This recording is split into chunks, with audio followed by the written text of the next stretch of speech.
Imagine you just gave your car a thorough wash and it's looking brand new. But wait, your windows and windscreen looks hazy and has watermarks. Well, here's a solution for you. Introducing the Motomax Glass Cleaner, the perfect cleaner to keep all your glass surfaces of your vehicle looking sparkling and new. You'll just need two things to get the job done.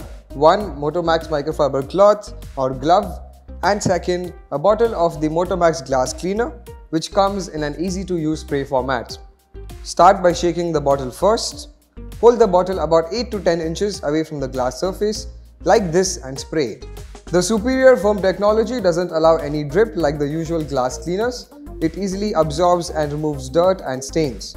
Next, wipe the area with a cloth or glove and repeat until you have covered every inch. The best part about the Motomax Glass Cleaner is that it does not leave behind any foggy residue, fingerprint marks or streaks. It is safe for OME tinted windows and a car and bike headlights. It can also be used on just about any glass surface at home, be it windows, mirror, tables, etc. So go and try the all-new Motomax Glass Cleaner from the new range of Motomax cleaners and cleaning aids. Give your windows and mirror a spotless shine every time.